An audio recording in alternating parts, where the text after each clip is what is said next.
Ellie Kaubi nupi masama class 10 da 65% fanglaba matung MBBS tamningbagi asamaga loinana class 11 science stream da mingsan kirami Ellie school kaba hore school adugi sa Rex kaubo ozama loinana Ellie gi best friend Victoria Kaubi amasu lerami sa Rex school assembly lorba matung class 11 science stream gi room aduda sanglami story asi haudringa gi mamangda mayambu RE YouTube channel gi maigi digi kai khumna wutseri video si haubadigi loya faubutang yengbiu sa Rex na good morning students mayamna good morning sir sa Rex ngasidi ahanba numit oibanina career ga mari leinaba topic to aina wari sanasi Ellie hoy sir aisu doctor oiningi aduna sigi matangda kari tamba maru oi haibado haibiu sa Rex Elina hairibasi nakhoisu MBBS ki matangda khangningbra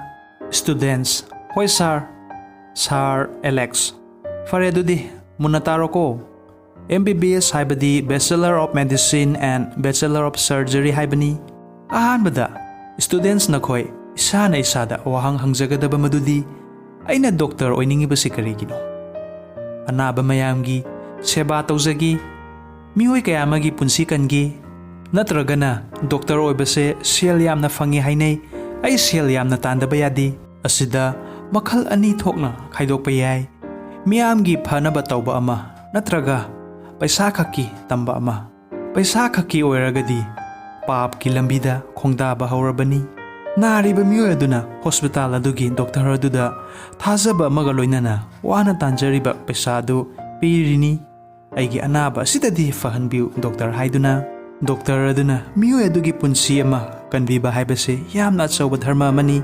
isornasu chanbidoini adu natabida sel khaktagi oina hidak pangpita pisanba kidney lawthokpa bill hena sajinba posting tariba mafam aduda wanomaga chattaba corruption tawraga nungaijaba doctor lamdam asida sukimatik yamkhre asigumba paap ki thabak tawriba doctor singsu asum masana tawjariba dugi karma asum fanglakani lemna khakmangloi tawning mamongda tawba yai haiduna aranba lambi asida hawgalakliba mahairoi na khoidi achumba lambida chatlaga thamoi sengna migi seba tawgadabani adu kantada isorna suna khoibu nungsidoini isana tawba karma isana fangi habisi kauganu paisa phanayamna pairbasu migi phattaba tawragadi punsida nungaiba ngamloi Victoria hoi sir ado ai MBBS tambasi mai pakani natraga paoi haibasi karamna khangani maramdi kari tamsige natraga tamoi sige haibasi samamnaba malai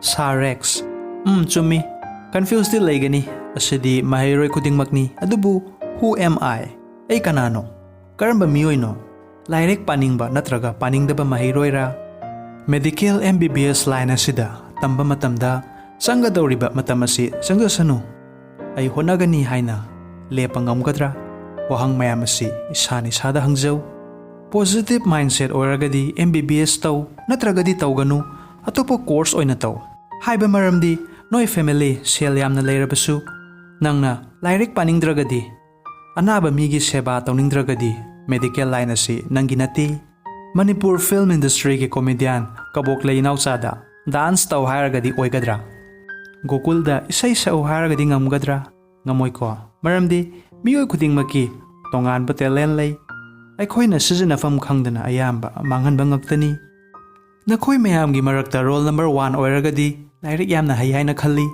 role 50 oiragana mayamna thanabidi lairik fajana tamdaba Cristiano Ronaldo billionaire mani karigino madudi masagi talent ado khangbana ngasidi hayna sisinabadagi thak asi laklibani Isagi talent karino haibasi khangdokpa maruoy matam sangani adubu try taw tamna khanglakani who am I ai kanano wahang asigi paukhum phangba numit adu nangi life ki best career journey adu haurabani asigi fill eligibility duration mayam asigi matangda khara haibiu sarna Sir Alex fill gi oragadi masi undergraduate course ni subject khara palagadi anatomy biochemistry, psychology, psychiatry, dermatology, gynecology, mayamasi tamlakani.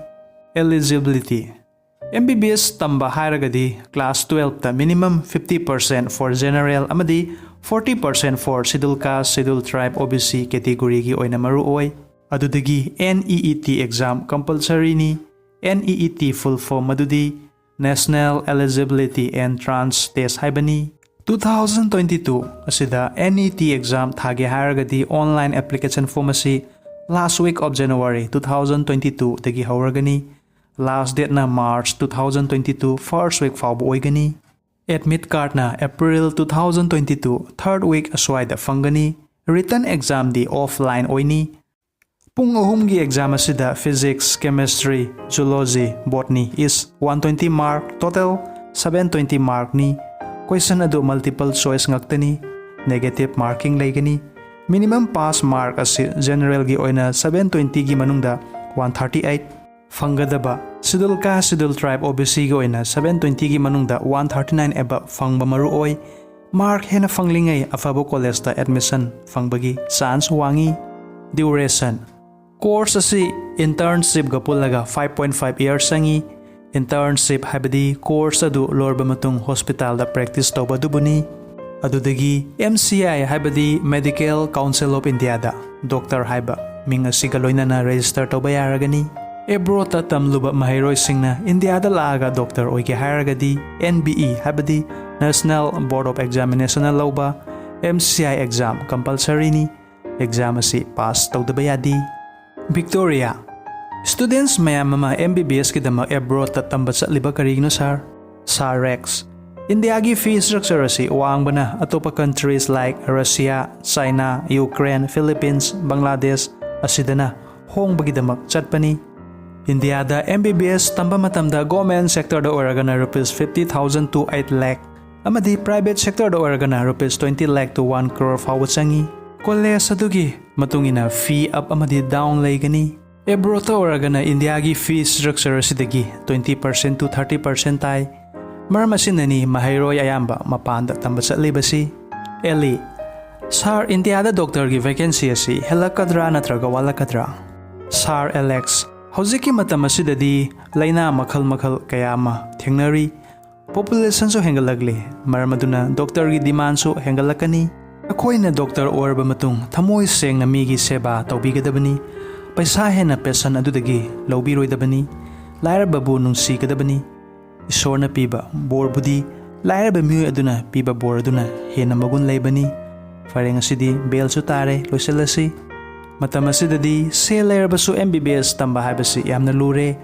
Fraud college amadi university kayama layri. Mayam asidagi section BU.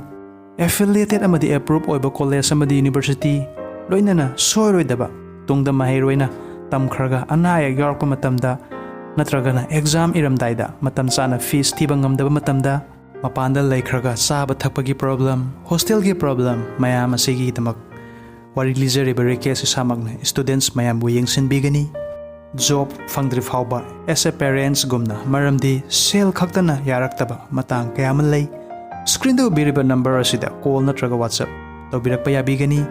Kasar Assam, Jiribam, Imphal, Manipur, Northeast students kudingmak welcome tawzeri.